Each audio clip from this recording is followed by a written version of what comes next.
FFA members, it is my honor to introduce to you all Aaron Frable, Senior Director of Engineering for Ditch Witch. Mr. Frable is a key senior leader that has been with the company for over 24 years. He has a diverse background from engineering, IT, and operations that has really helped him expand his experience and leadership skills. Plus, he is a die-hard Oklahoma State alumni. We are excited to have him share some of his thoughts on what it takes to be a great leader. I'm Alec Anderson. And I'm Aaron Frable. And this is Oklahoma FFA's Leadership on Demand.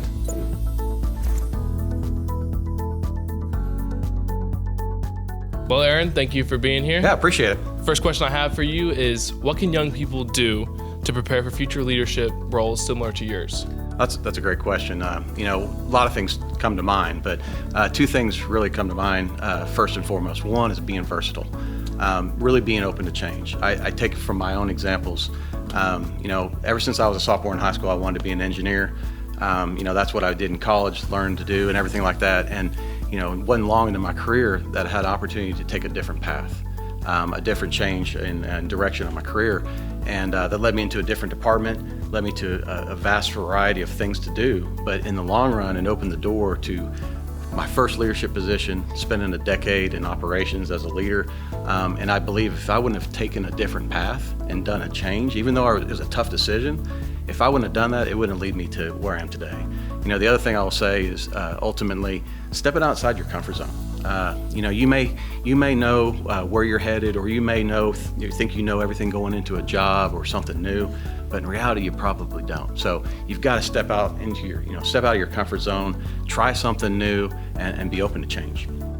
That's great. That's great. Pushing members to step outside their comfort zone, being versatile, is something that my team, myself included, always encourages them to do, because being versatile is the number one way to push yourself and find that success. Step outside that comfort zone, right? Second question I have for you is, what are some of your daily disciplines that help you in your day-to-day life? Well, a couple things come to mind. First and foremost, I think great leaders are leaders that listen attentively. It's not just people that talk to their folks, whether it be their direct teams or people that they interact with on a day-to-day basis, but listen attentively to what people have to say. A lot of leaders just like to speak. And I think ultimately, if you can listen to what your team, and not just your team, but the people that you interact with on a day-to-day basis, whether that's your peers, whether it's another department or whatever, but listening to what their needs are, I think is really important. The other thing I'll say is visibility. Today's world, we're so stuck behind computers and technology, whether it be phones and iPads and laptops and everything. You have to be visible for your team because that ties into being supportive.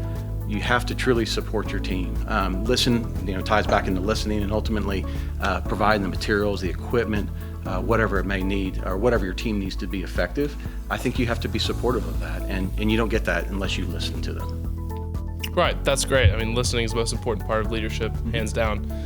And with that, what would you say is the most important aspect of leading in the professional world? Because a lot of times we teach our members how to lead in their chapter, but being on a professional level like you are might be slightly different. Well, if you figured it out already, I just don't have one answer for you. So, a couple things come to mind. First and foremost, influence versus power. Several years ago, I had an opportunity to take part in the Executive Education Partnership Program with OU and OSU. And one of the sessions, they talked about the difference between being an influential leader versus being a leader of power. You can get out there every day and tell everybody this is what you need to do, this is the strategy, this is the way we're going to head. But if you can use your influence to be able to get them to go in that direction, whether that's your team or whether that's somebody outside your team, that's so much more powerful to influence them versus just tell them what to do. The other thing, everybody talks about being a servant leader.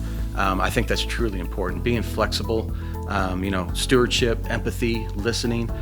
If you really put your team and your organization or your business in front of your own objectives, I think that's so much more powerful as a leader and something that you really need to think about. The last thing I would say is, if you've gone out and looked at the difference between a boss and a leader, I really hate it when people call me boss because I don't look at myself as a boss. But, if you've got a mission and stuff, the boss is the one, telling everybody this is what you need to do and ultimately whipping them into, where they need to go. But a leader is the one that's out front blazing the trail and leading the group. And truly as a leader, that's what you want to do. Leading by serving, absolutely. Great answers. finally, what is one piece of advice that you have for the FFA members? Well, I go back to, don't be afraid. Don't be afraid of your fears. You've got to get out there and get outside your comfort zone, push yourself. I think that's truly important. I was just reading the other day a quote, and I wrote it down because I didn't want to butcher it, but the quote goes, "Thinking will not overcome fear, but action will."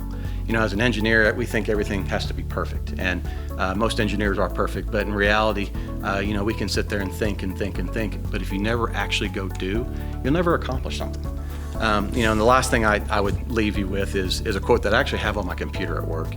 And I've had this on there for many, many years now, but it says, "Do not follow where the path may lead.